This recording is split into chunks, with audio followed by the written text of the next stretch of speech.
अस्सलाम वालेकुम दोस्तों, मेरा नाम अल्ताफ़ हुसैन है। आज मैं आप लोगों के लिए बहुत अच्छा टॉपिक लेके आया हूँ। टॉपिक का नाम है all the world is a stage by William Shakespeare.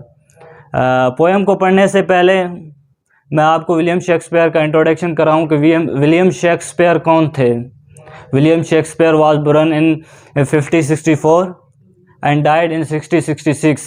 He was an English poet, playwright, and actor, and widely regarded as the greatest dramatist. He has written 37 plays and 154 sonnets. Sonnets means it is a poem consisting of 40 lines. He is called Bard of Avon, that is the national poet of England. तो ये था introduction William Shakespeare के बारे में। और आगे मैं आपको बताऊं कि जो पोएम है इसका लाइन बाय लाइन हम इसको पढ़ेंगे और मैं आपको इसका एक्सप्लेनेशन बताऊंगा। All the world is a stage, ये पोएम विलियम शेक्सपियर के एक play as you like it से लिया गया है, जिसमें एक जैक्वस नामी कैरेक्टर एक स्पीच देता है, एक मोनोलॉग देता है। उसको हम all the world a stage कहते हैं। तो अब हम पढ़ेंगे इसको लाइन बाय लाइन कि ये क्या कहता है।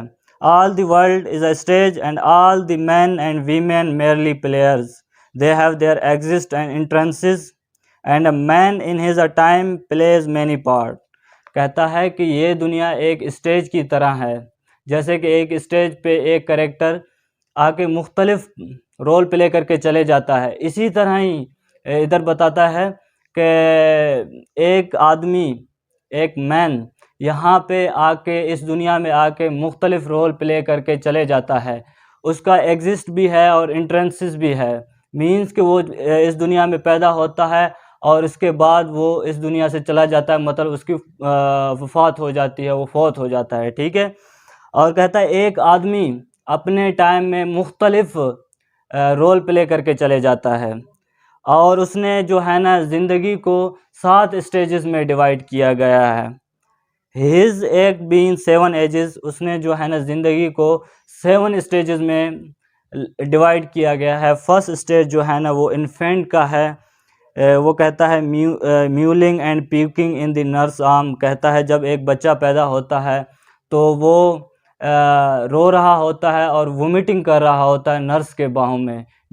म्यूलिंग का मतलब जो है ना वीपिंग, और जो है ना प्यूकिंग का मतलब है वोमिटिंग। ओके। एंड आगे मैं आपको बताऊं कि and then winning school boy, और आगे किसके स्टेज है? स्कूल बॉय का स्टेज है। कहता है with his satchel and shining morning face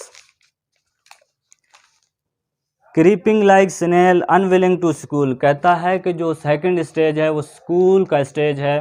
कहता है एक स्कूल बॉय स्कूल जाने से हर वक्त शिकायत करता रहता है और वो सुबह सवेरे उसका मुंह चमक रहा होता है और वो ना चाहते हुए स्नेल की तरह रेंगता हुआ स्कूल जा रहा होता है। वो हर टाइम उसे शिकायत रहती है अपने स्कूल से। अक्सर आपने स्कूल के लड़कों को देखा होगा, स्कूल के बच्चों को देखा होगा, वो स्कूल जाने से शिकायत करते रहते हैं।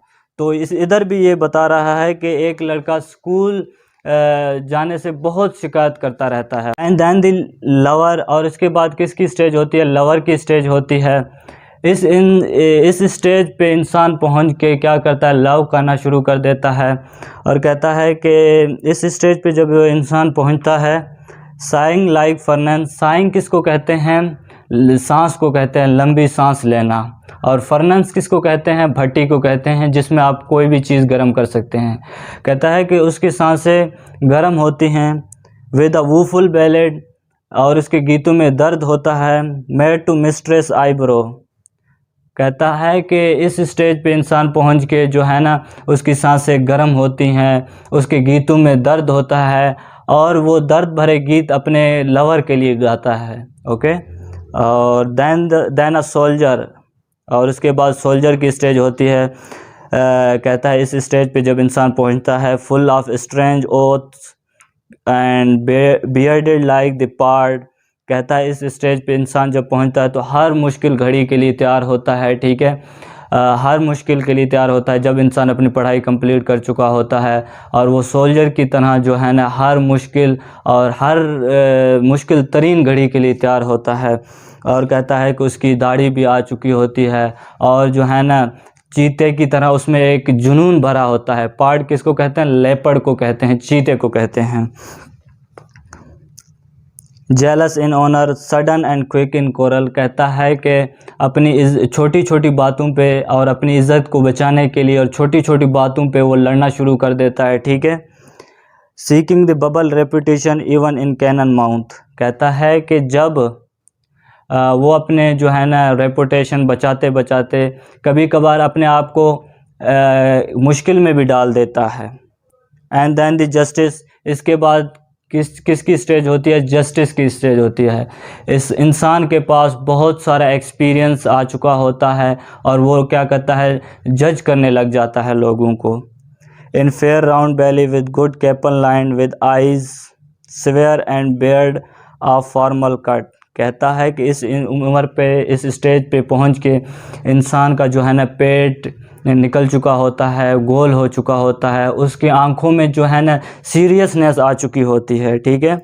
और उसके जो है ना दाढ़ी पे फॉर्मल कट लगा होता है, मतलब वो सिंपल कटी होती है, ना कि उस पर स्टाइल लगा होता है, कोई भी डिज़ाइन नहीं, कोई भी स्टाइल नहीं, सिंपल एक फॉर्मल कट लगा होता है उसकी दाढ़ी पे। फुल ऑफ वाइज साज एंड मॉडर्न इंस्टेंसेस, कहता है कि उसकी ज़िंदगी में बहुत सारे किस्से कहानियाँ होती हैं, तो वो जो है ना and so he play his part, तो वो अपना जो है ना रोल प्ले करके चले जाता है। Then 6 age shift into the lean and slipper pantaloon with spectacle on nose and pouch on side, कहता है 6 स्टेज जो होती है ना, इस स्टेज पे इंसान पहुंच के ढीली ढाली पैंट पहने शुरू कर देता है, ठीक है। उसके आँखों पे जो है ना एक ऐनक होती है और जो है ना उसके साइड पे एक पाउच होता है। जैसे कि आप अक्सर पुराने वक्त के बाबों को देखते हो तो वो अक्सर आँखों पे एक ऐनक ली होती है, ठीक है। वो अक्सर पजामे वगैरह पहने होते हैं उन्होंने, ठीक है। और जो है ना साइड पे पाउच होता है, तो वो उनकी बात कर रहा है। कहता है कि इस स्टेज पे, जब इस स्टेज पे इंसान पहुंचता है तो वो इसी तरह ही करता है, ठीक है। ढीली ढाली पैंट पहने शुरू कर देता है, ठीक है, पजामे वगैरह इसी तरह। His youthful hose well saved a world too wide for his shrunk and shank, कहता है कि इस लाइन का मतलब ये है कि उसको जो जवानी में कपड़े फिट आते थे, कहता है कि जब वो इस स्टेज पे पहुंचता है तो उसका जो है ना जिस्म वीक हो चुका होता है, ठीक है। और वो जो कपड़े उसको जवानी में पूरे और फिट आते थे, लेकिन अब उसकी जिस्म की कमज़ोरी की वजह से वो ढीले ढाले पड़ चुके हैं और उसके जो पाँव में जो है ना पैरों में जूते भी पूरे नहीं आ रहे होते हैं। And his big many voice turning again toward child trouble pipes, कहता है कि उसकी जो भारी भरकम आवाज़ थी, एक गिरज वाली आवाज़ थी, वो दोबारा बच्चों वाली हो जाती है। तो जब वो बोलता है and whistle in his sound, और जब वो बोलता है तो उसके मुंह से सीटियों की आवाज़ आने लगते हैं, वो ढंग से उससे बोला नहीं जाता।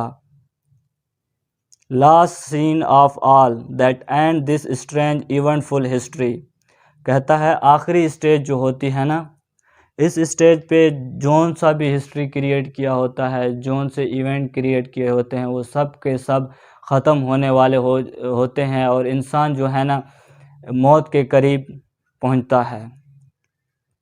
Is second childness and mere oblivion, sans teeth, sans का मतलब without, sans eyes, sans taste and sans everything, कहता है इस स्टेज पे पहुंच के इंसान का दूसरा बचपन शुरू होता है। कहता है इस स्टेज पे पहुंचते हैं तो हमारा दूसरा बचपन शुरू हो जाता है। और इस स्टेज पे एक आदमी को कुछ पता नहीं चलता कि वो कहाँ पे बैठा हुआ है, क्या कर रहा है, उसके साथ कौन बैठा हुआ है, उसको कुछ भी पता नहीं चल रहा होता है। उसकी आंखों की रोशनी चली जाती है, ठीक है, ना उसके मुंह में दांत होते हैं, ना उसकी जो है ना ज़ुबान की टेस्ट होती है, सब के सब ख़त्म होने वाले होते हैं।